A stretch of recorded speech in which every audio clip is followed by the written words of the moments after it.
Guys, dili ta mag-exercise karon kay pas ka na ginakong gutuma in town niya. Dugay ko naabot kay nagpalit ko isda kay ngano gimingaw jud ko kaon ug inununan. So karon ako ipakita ninyo ang atong position sa atong inununan nga pinauga. Tara. Lami kay ni atong pinauga na inununan. Wala gyud ni siya sabaw no kay pinauga jud siya. So inanig yun ang pagluto.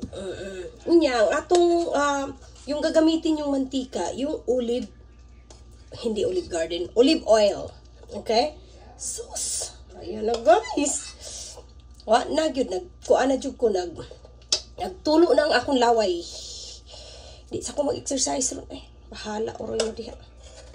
Pasa ta. Everyday, kuha ni nato diri ron, everyday is, wala dyan siya sabaw. Tanaw ba? Wala gyud siya sabaw.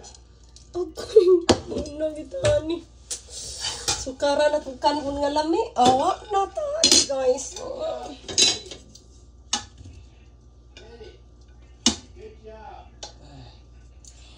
Di lang siguro ta mo kaugdagan kayong rice kay ano no.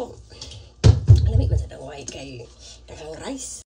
Okay guys, so magsugo na tagkaon.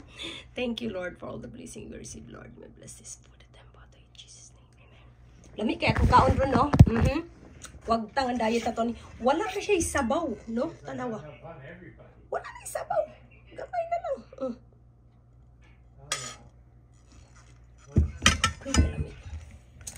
Hindi pwede nga dili ta mo kaon kay palagang gutom ako. Nag-crib kasi ako ng isda. Tapos, ang layo pa ng pinuntahan ko nito, guys. Ito, masarap to.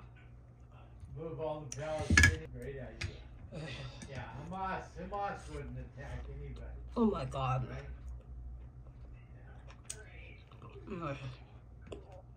Wow. Perfect talaga, guys. Mainit nga lang. Kasi kakakuha ko lang. Wow. Craving satisfied ako today.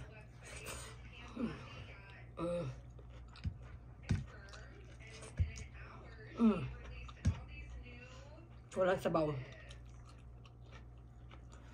Langhang.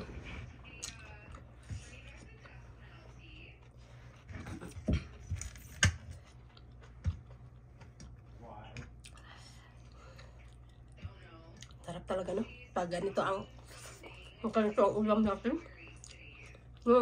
Lalo mo pagbahaw. Sarap.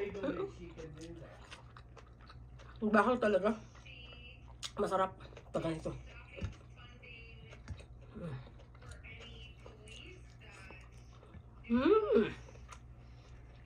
Sino naka-try magluto nito? Ito po ang tinatawag na galunggong.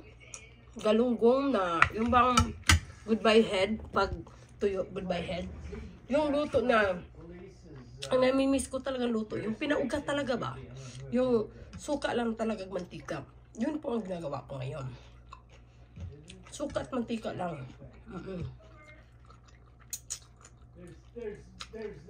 Miaw eh. Lamig kayo.